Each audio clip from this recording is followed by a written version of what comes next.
Se você tem o itinerário, nós estamos hoje na página 173. Hoje nós vamos meditar sobre o serviço fraterno, ou seja, uma vida de serviço, se espelhando na palavra de Jesus. Marcos capítulo 9, versículo 31. Quem quiser ser o primeiro, seja servo de todos. Quando a gente fala serviço, eu não estou falando do seu trabalho, que também pode ser um serviço nesse sentido que estamos falando aqui. Mas não vamos falar de algo que eu faço e ganho dinheiro em troca. Não vamos falar de algo que eu faço e ganho uma recompensa em troca. Não, aqui é o serviço fraterno, aqui é o serviço por amor a Deus, por amor aos irmãos, sem esperar nada em troca. Servo de todos.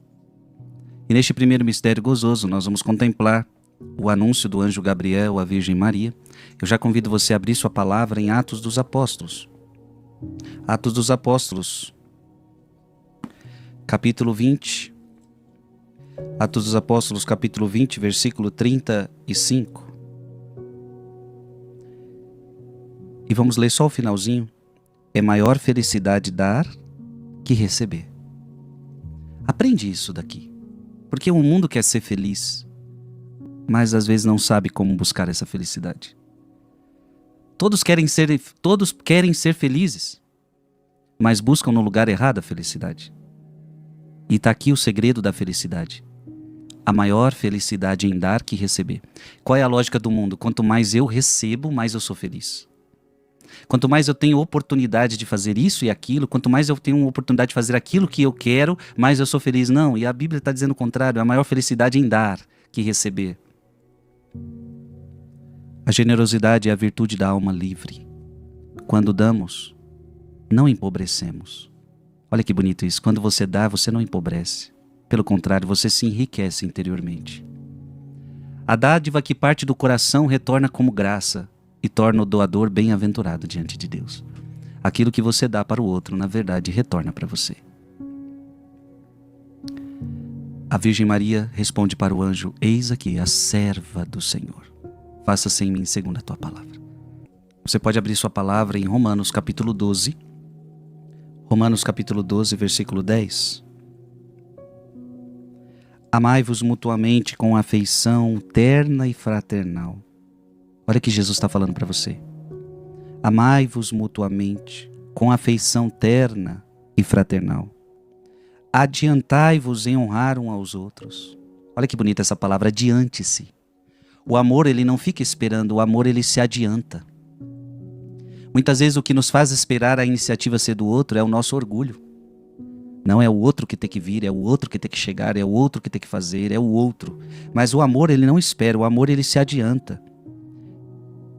Adiantai-vos em honrar uns aos outros, adiante-se no amor.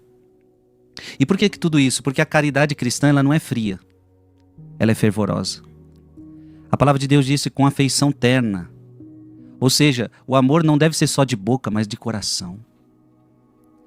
E a palavra de Deus disse: adiantai-vos em honrar uns aos outros. Isto é, eu não espero amar, mas eu não espero ser amado, mas eu vou amar o meu irmão. Então não vou ficar esperando ser amado, eu vou amar. Eu também não vou ficar esperando ser honrado, eu vou honrar. O amor que vem de Deus, ele age primeiro.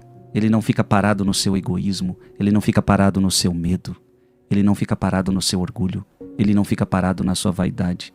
Ele ama sem esperar nada em troca. Por isso que a Virgem Maria se apressa até Isabel, para quê? Para servir. Quando chega diante de Isabel, Nossa Senhora é honrada. Bendita és tu entre as mulheres. Ela é honrada, mas ela não foi lá para ser honrada, ela foi lá para servir Isabel. O amor, ele não busca ser amado, em primeiro lugar, mas ele vai para amar. Peça essa graça a Jesus. É aquilo que Francisco de Assis tanto nos ensinou: amar que ser amado, pois é dando que se recebe, é perdoando que se é perdoado, e é morrendo que se vive para a vida eterna. Mateus capítulo 20, versículo 26. Mateus 20, 26. Não seja assim entre vós. Todo aquele que quiser tornar-se grande entre vós, se faça vosso servo. Todo aquele que quiser ser grande entre vós, faça-se vosso servo. Cristo nos deu exemplo. Aquele que era verdadeiramente nosso mestre se declarou servo. Para Deus, a verdadeira grandeza consiste em servir, não em ser servido. É preciso que nós sigamos o exemplo do nosso mestre humilde, que entre nós é aquele que serve. Na gruta de Belém nós vemos que não há tronos, mas apenas palha. Jesus inaugura um reino totalmente diferente dos reinos deste mundo. Um reino humilde, aonde o rei, porque todo rei, ele está lá para ser servido. Não, agora este rei veio para servir. Olha que bonito isto. Efésios capítulo 4, versículo 32. Efésios capítulo 4, versículo 32. Antes, sede um com os outros bondosos e compassivos. Perdoai-vos uns aos outros, como também Deus vos perdoou em Cristo. Meus irmãos, o rosário de hoje é muito importante, tá? Se a gente entender o rosário de hoje, a gente vai encontrar a felicidade, o amor. Veja que no versículos antes, ele disse assim para nós, versículo 31, toda amargura, ira, indignação, gritaria e calúnia sejam desterradas do meio de vós, bem como toda malícia. Antes, sede uns com os outros bondosos, compassivos, perdoando-vos uns aos outros, como também Deus vos perdoou. Ser compassivo significa ter o coração aberto ao sofrimento do próximo, sofrer com o outro. A bondade cristã é o fruto do Espírito que nos capacita a tratar os outros com ternura, com bondade, fazer obras boas para o outro. Que nós possamos aprender a ser bons. Aqui o ser bondosos significa ser bom até quando o outro é mal comigo. Eu não deixo de ser bondoso porque você foi mal comigo, não. Bondoso é bondoso. Dai-nos essa graça, Jesus. Eu convido você a pegar a sua palavra agora, abre a sua Bíblia, em Gálatas 5:13. Pega a sua palavra. E a palavra do Senhor vem dizendo assim: fazei-vos servos uns dos outros, pela caridade. O Senhor nos convida a ser servo um do outro na caridade, a servir. Hoje o Senhor nos ensina, o Senhor está nos chamando a servir como Ele serviu. Hoje nós precisamos ser mensageiro da paz. Às vezes nós fazemos missão de rua e nós vamos para as ruas, eu falo para os missionários, nós somos servos.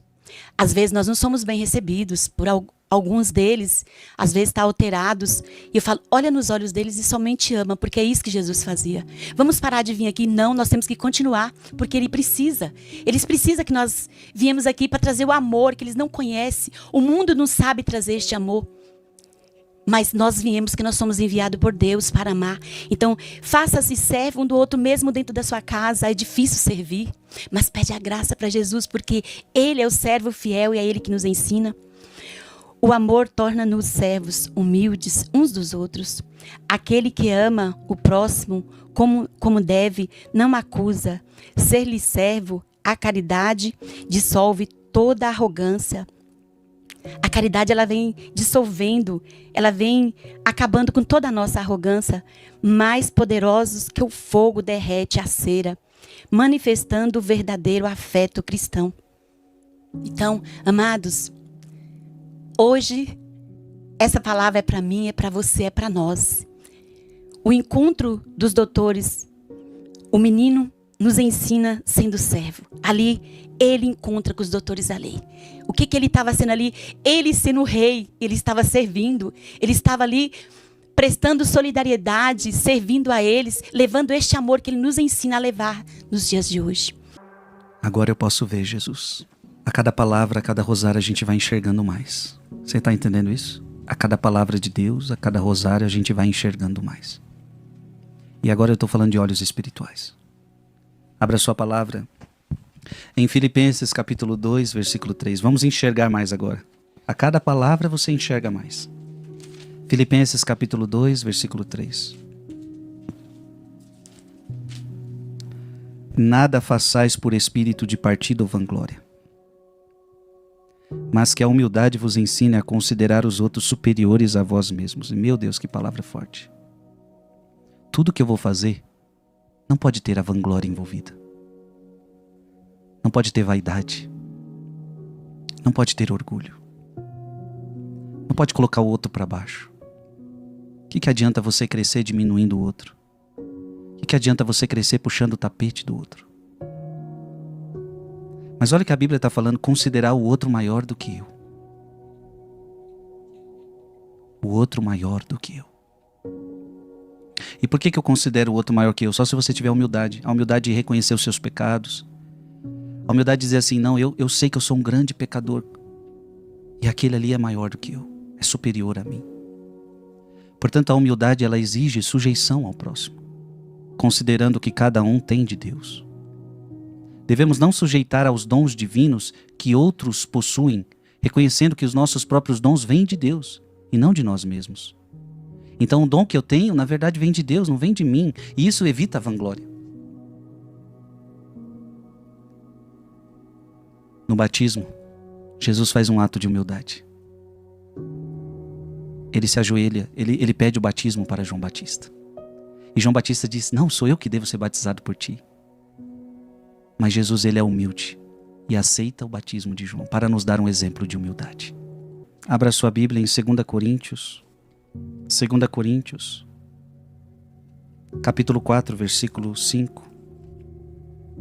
2 Coríntios, capítulo 4, versículo 5. De fato, não pregamos a nós mesmos, mas a Jesus Cristo, o Senhor. Quanto a nós, consideremo-nos servos vossos por amor de Jesus. Quanto a nós, consideremo-nos servos. Os verdadeiros pregadores, eles não adulteram a palavra de Deus, nem pregam para ganho ou glória própria, mas manifestam apenas a verdade pura, servindo as almas dos homens por amor a Jesus Cristo.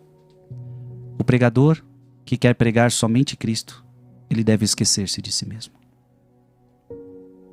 A Virgem Maria neste mistério diz, fazei tudo o que ele vos disser, sejam servos. Abra sua Bíblia em João, capítulo 13. João, capítulo 13. E essa palavra é importante no tema que a gente está tratando sobre o serviço, servir ao próximo. Aqui, mais uma vez, Jesus vai dar para nós o segredo da felicidade. João, capítulo 13, versículo de 14 a 15. Vós me chamais mestre, Senhor, e dizeis bem, pois eu o sou. Logo, se eu, vosso Senhor e mestre, vos lavei os pés, também vós deveis lavar-vos os pés uns dos outros. Jesus está pedindo para você lavar o pé do irmão. Jesus está pedindo para você e eu lavarmos os pés dos nossos irmãos. Jesus não só pede para você lavar os pés, mas ele dá o exemplo. Inclusive lavando os pés do traidor. E lavar os pés significa servir. Sem olhar a quem? Sem olhar a quem? Abra sua palavra em João capítulo 15, versículo 13. João capítulo 15, versículo 13. Ninguém tem maior amor do que aquele que dá a vida por seus amigos. Quando eu amo, eu dou a vida. Cristo mostra que a sua própria partida foi por amor supremo, não por ódio. Ao dar a sua vida pelos amigos, Cristo prova o seu amor por nós. Esta é a marca distintiva dos discípulos. Amar assim como Ele nos amou. Entrega total. Entrega total. Eu sei que é difícil muitas vezes você como esposa entregar-se totalmente dentro da sua casa. Você como esposo, você como filho. Mas a gente precisa entender isso. A vida cristã é uma vida de entrega. E não existe entrega sem sacrifício. Ah, mas é difícil fazer isto. É sacrifício muitas vezes. O amor, ele não tem medo do sacrifício. Abra sua palavra em 1 João, capítulo 3, versículo 16 a 18. 1 João, capítulo 3, versículo de 16 a 18. Nisto temos conhecido o amor. Jesus deu sua vida por nós. Também nós, outros, devemos dar a nossa vida pelos nossos irmãos. Então, para quem acha que eu também não tenho que dar a vida, a palavra de Deus está dizendo, você também tem que dar a vida pelos irmãos. Veja, também nós outros devemos dar a vida pelos nossos irmãos. Quem possui bens deste mundo, então se você possui algum bem neste mundo e vir o seu irmão sofrer necessidade, mas lhe fechar o coração, como pode estar nele o amor de Deus? Filhinhos, Não amemos com palavras nem com a língua, mas por atos e verdade. A palavra de Deus ela vai mostrar que o nosso amor tem que ser prático. Não pode ser romantizado. O amor não pode ser por palavras. O amor não pode ser só sentimento. Então eu amo meu irmão por sentimento, mas quando eu preciso colocar isso em prática, eu não coloco. Eu amo meu irmão por palavras, mas quando eu preciso colocar isso em prática, eu não coloco. Veja que a palavra de Deus pede para nós um amor real, não um amor romântico. Romântico que eu digo ilusório. Um amor só sentimental, um amor só por palavras. Não. Um amor de prática. Um amor que é decisão. O amor não é sentimento. O amor é decisão. Jesus na Eucaristia se entrega a nós com amor total. Eu conto um testemunho. Há um tempo eu tive uma cólica forte de rim e após o ultrassom fui diagnosticada com uma pedra no rim que precisava ser retirada por cirurgia devido ao seu tamanho, 6,5 milímetros. Para planejar a cirurgia, o médico pediu uma tomografia. Em oração, Deus disse através do Frei que estava me curando. Eu fiz a tomografia, levei ao médico e ele confirmou que a pedra não estava mais lá. Ele disse que ela não teria saído sem eu sentir dor pelo tamanho dela. Se tivesse se quebrado, haveria partículas no rim. Mas o rim estava perfeito, sem nada. E o nome de Deus então é glorificado. Amém. Obrigado, Jesus. Outro testemunho, eu participo do Rosário desde o período da pandemia, quando enfrentei uma depressão profunda. Há cerca de 30 dias comecei a apresentar um corrimento vaginal muito intenso e incomum. No hospital, o médico prescreveu uma medicação, mas após 10 dias de tratamento não houve melhora, o que me deixou angustiada e aflita. No primeiro dia dos 7 dias de oração, eu acordei às 3h30 com o impulso de rezar. Eu pedi a bênção para o meu marido e minha neta, mas acabei esquecendo de pedir por mim mesma. Na quarta-feira, quando foi pedido que colocássemos a mão no local da dor e rogássemos a cura pela intercessão da Virgem, para as mulheres com infecções, eu coloquei a mão sobre o meu abdômen e disse: Senhor, eu sei que eu não sou digna, mas pela tua misericórdia, se for tua vontade, cura-me. E se for curada, testemunharei a graça ainda nesta semana. E ao terminar o rosário, eu fui trabalhar como de costume. No entanto, eu percebi que toda aquela manhã eu estava sem sintoma. E depois percebi que estava totalmente curada. Obrigado, Jesus. Reza com fé, Deus está agindo, Deus está tocando agora. Enquanto a gente reza, Deus vai nos tocando. Amado irmão e amada irmã, Jesus morreu na cruz para perdoar os nossos pecados. Eu quero convidar você a um momento muito importante agora deste nossa quaresma. Preste atenção, nós estamos no 18º dia e eu creio que chegou a hora de eu orientar vocês para uma boa confissão. Aliás, a igreja ela sempre nos pede ao menos confessar-se uma vez ao ano, ao menos. Claro que esse é o mínimo, ao menos uma vez ao ano. E agora eu estou falando principalmente para os católicos. Sei que aqui temos pessoas que não são da nossa igreja católica, que estão se achegando, que estão rezando conosco, sejam bem-vindos. Mas eu estou falando com você católico, batizado, e que talvez faz tempo que você não se confessa. Aliás, se eu pudesse te dar um conselho, eu te aconselharia a confessar todo mês. Mas veja, a igreja pede ao menos uma vez ao ano, e este é o período que a igreja pede para a gente se confessar, para se preparar para a Páscoa. Então você que há muito tempo não se confessa, talvez chegou o seu momento, talvez chegou a sua hora. E agora eu estou falando de confissão, que é buscar o sacerdote para pedir perdão a Deus dos seus pecados.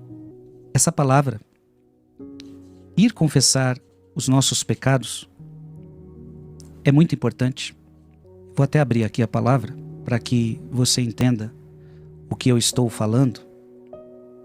Foi o próprio Jesus quem pediu para a gente perdoar, para a gente confessar os nossos pecados. Abra sua Bíblia em João, capítulo 20, versículo de 22 a 23. Preste atenção. Depois dessas palavras, soprou sobre eles, dizendo-lhes: recebei o Espírito Santo. Então Jesus soprou sobre os apóstolos o Espírito Santo e disse para eles: aqueles a quem perdoardes os pecados, está falando para os apóstolos, a quem vocês perdoarem os pecados, lhes serão perdoados. Aquele a quem os retiverdes, lhes serão retidos. Portanto, Jesus deu aos apóstolos o poder de perdoar pecados. E portanto agora eu estou falando sim, de você ir até o sacerdote e pedir perdão dos seus pecados. Então, se você é batizado, você pode se confessar. Você que é católico, batizado, vá lá se confessar. Quando você chegar no confessionário, primeira coisa que eu peço para você, não precisa dizer, estou falando de verdade, não precisa dizer que você está rezando a quaresma, não precisa dizer que o Frei Gilson te mandou, não diga nada disso. Simplesmente você vai se confessar, vai entrar na fila da confissão, liga na sua paróquia, liga na paróquia que você acha que você deve se confessar. Você pode se confessar em qualquer paróquia, você pode se confessar com qualquer padre que é padre, que é sacerdote, validamente ordenado. E quando você se confessar, muitos dos padres vão fazer uma pergunta para você logo quando você chega no confessionário. Quanto tempo faz que você não confessa? Então você ali diz para o padre, olha, faz tanto tempo que eu não me confesso. Isso é importante para o sacerdote conseguir te aconselhar. Mas antes da confissão é preciso que você se prepare com um exame de consciência, ou seja, examine a sua consciência e veja quais são os seus pecados desde a sua última confissão. Quais pecados eu cometi desde a minha última confissão? Ou seja, desde a minha última confissão, quais são os pecados que eu cometi? Eu vou me confessar. Veja, não é os pecados da vida inteira, porque às vezes você já confessou esses pecados já foram perdoados, e você talvez não voltou mais para eles. Então não é confessar os pecados da vida inteira, é confessar os pecados que você cometeu desde a última confissão. Qual foi a sua última confissão? Quais são os pecados que você cometeu dali em diante, você vai confessando. Então você vai fazer um exame de consciência e aí você vai guardando no coração. Muitas pessoas escrevem numa folhinha, às vezes para você não esquecer, às vezes fica nervoso na frente do padre. Você pode escrever os seus pecados ali numa folhinha que ninguém vai ver, você escreve os seus pecados. Quem tem o itinerário, aqui no fundo, nas últimas páginas, a gente colocou um belo exame de consciência para você ir lendo e Deus vai falando com você, nossa, eu acho que eu errei aqui, e aí você vai marcando, certo? Quando chegar diante do sacerdote, então ele vai te perguntar quanto tempo faz que você não confessa, você diga para ele. E aí é a hora de você contar os seus pecados. Não é para contar o pecado dos outros. Não é para contar a tua história. Este é o momento da confissão. Você vai contar pecado. Padre, eu tenho fofocado da vida dos outros, então isso é normal na minha vida, eu tenho falado da vida dos outros, então gosto de ouvir fofoca. Eu também falo muita fofoca. Pronto. O papel que você anotou é só para te lembrar. Não seria bom você ficar lendo diante do padre, senão fica muito mecânico. Então, às vezes, você colocou ali fofoca. Pronto, você já lembrou. Pronto, eu preciso falar da fofoca. Ah, eu também tenho mentido. Então, você botou lá mentira. Pronto, mas você não vai ler. Você não pode dizer assim só para o padre, padre, menti. Não, padre, eu tenho mentido para o meu marido. Eu sou casada e tenho mentido diversas vezes para o meu marido. É importante, tá vendo? Não, você não falou só mentira, você falou que mentiu para o seu marido. O padre pode então te aconselhar depois sobre essa realidade. Aqui eu não tenho como falar tudo que é importante para uma confissão, nós não temos tempo para isso. Mas, quanto tempo faz que você não confessa? O padre vai te perguntar, vai fazer o nome do pai, depois você conta todos os seus pecados. O padre vai te aconselhar. Em algum momento da confissão ele vai te falar assim, ato de contrição. Quando o padre te fala ato de contrição, é porque você tem que fazer uma oração pedindo perdão a Deus. E são diversos, você pode procurar na internet, mas você pode usar um, por exemplo, da missa. Eu confesso a Deus Todo-Poderoso e a vós, Padre, que eu pequei muitas vezes por pensamentos e palavras. Ou seja, quando o Padre te fala ato de contrição, é uma oração que você tem que pedir perdão a Deus. E depois ele vai te dar a absolvição. Eu te absolvo dos teus pecados, em nome do Pai, do Filho e do Espírito Santo. E ele vai te dar uma penitência. Se você não der conta de cumprir a penitência, você tem que falar para ele, Padre, eu não dou conta de cumprir o que o Senhor falou. Me dê uma penitência que eu possa cumprir. Ele vai te dar uma penitência que você pode cumprir. E ali você está confessado e perdoado dos seus pecados. São breves as palavras que eu estou dizendo aqui. É claro que é muito maior. Por isso que quem tem o itinerário, eu aconselho você ler nas últimas páginas o itinerário. Eu aconselho você a buscar orientações sobre a confissão em outros lugares que você pode aprofundar. Mas chegou a hora de todo mundo se confessar. Amém? Então, a partir de agora, você começa a buscar a confissão. E é importante você buscar a sua confissão antes da Semana Santa. Até porque a Semana Santa é um período muito puxado para o sacerdote. Se você buscar confissão na Semana Santa, provavelmente é mais difícil. Busque antes da Semana Santa. Então temos 2 semanas para a confissão. Então seria muito bom se todos nós aqui buscássemos um padre para nos confessarmos. Amém? Eu precisava pegar um tempo do rosário para chacoalhar todos nós. Frei, mas eu não posso me confessar porque eu moro junto. Eu não sou casado na igreja, não sou casada na igreja, mas também você, eu aconselho, você de fato não pode se confessar, mas eu aconselho você ir para o sacerdote e dizer: padre, moro junto. O que eu faço para resolver minha situação? Procure um bom padre para conversar, porque em muitos casos existem soluções, uma nulidade matrimonial, por exemplo, várias situações para resolver o teu problema, tá bom? Vamos todos buscar o confessionário. Aqueles que não podem por algum motivo, procurem ao menos o padre e já diga para ele: padre, não vim aqui me confessar, não posso me confessar por causa desse problema. Me ajuda, como é que eu faço para sair dessa situação, para que um dia eu consiga me confessar? A igreja vai acolher todos vocês. E eu espero que, se você sentiu que... E pede para Deus te mostrar o sacerdote que vai te ajudar. Já reza agora para Deus te colocar o sacerdote que vai te ajudar neste teu processo de se aproximar de Deus, de se aproximar da igreja. Obrigado, Jesus, porque eu sei que muita gente vai buscar o confessionário. Então, a partir de agora, todos nós vamos buscar o confessionário nessas 2 semanas que nos restam. Propósito do dia, anota aí nas suas anotações. 1 João capítulo 1, versículo de 8 a 9. 1 João capítulo 1, versículo de 8 a 9. Se dizemos que não temos pecado, enganamo-nos a nós mesmos e a verdade não está em nós. Se reconhecemos os nossos pecados, Deus aí está fiel e justo para nos perdoar os pecados e para nos purificar de toda a iniquidade. Todos nós temos pecados e a palavra de Deus está dizendo: se a gente reconhece os pecados, a gente é perdoado. E portanto, o propósito do dia vai ser a gente se comprometer com uma confissão. Como o Frei já falou, a partir de hoje então você vai buscar uma confissão. Eu sei que você não vai conseguir às vezes fazer essa confissão hoje. Por isso que eu estou dizendo, eu até falei 2 semanas, mas na verdade nós temos 3 semanas antes da Semana Santa praticamente. Então que eu e você possamos buscar o confessionário. E você não tenha medo. Se você falar: Frei, mas o senhor explicou, mas eu não consegui entender tanta coisa ainda, eu não sei me confessar direito. Basta você chegar para o sacerdote e dizer: padre, faz tempo que eu não me confesso. Padre, eu nem sei me confessar, o senhor me ajuda? Comece a confissão assim: padre, eu não sei nem por onde começar, eu não sei me confessar, faz tempo que eu não me confesso, estou afastado da igreja, eu sei que é importante eu estar aqui, e eu estou arrependido dos meus pecados, eu quero pedir perdão, mas eu preciso da ajuda do Senhor para realizar essa confissão. E o padre vai te ajudar. Que Deus nos ajude, e eu peço a graça, Jesus, de dar a todos aqui a graça de uma profunda e linda confissão. Se você pode, ajoelhe-se para receber a bênção do Santíssimo.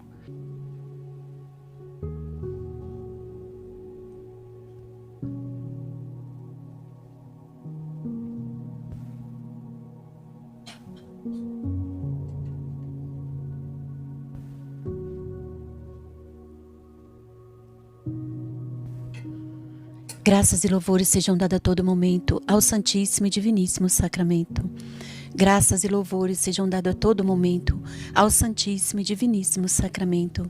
Graças e louvores sejam dados a todo momento ao Santíssimo e Diviníssimo Sacramento. Meu Deus, eu creio, adoro, espero e amo-vos, e peço-vos perdão por aqueles que não creem, não adoram, não esperam e não vos amam. Meu Deus, eu creio, adoro, espero e amo-vos. Peço-vos perdão por aqueles que não creem, não adoram, não esperam e não vos amam. Levante seus objetos para serem abençoados. Abençoe, Jesus, agora cada objeto apresentado. De forma especial, abençoe esta água, Jesus. Que onde essa água tocar possa gerar cura, santificação de ambientes, de lugares. Abençoa, Senhor, escapulários, imagens, velas, terços, bíblias, livros, peças de roupa, carteiras de trabalho, remédios, exames, processos, muitas vezes parados na justiça. Que tudo agora que teus filhos apresentam, que seja do teu agrado, abençoe. Em nome do Pai, e do Filho, e do Espírito Santo. Amém. Amém. Vamos rezar a nossa oração a Nossa Senhora de Guadalupe. Eu quero convidar você que está sofrendo aí com uma enfermidade. Vamos suplicar agora a nossa Mãe Virgem de Guadalupe para que ela interceda por nós neste momento, nesta hora.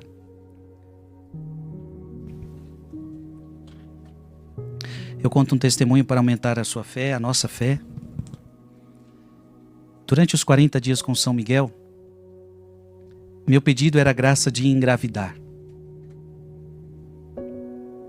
Eu e meu esposo já estávamos tentando há um ano. Em agosto de 2025, a quaresma começou, os 40 dias começaram dia 15, justamente quando se iniciava meu período fértil. Para mim não foi coincidência, foi Deus me mostrando seus sinais.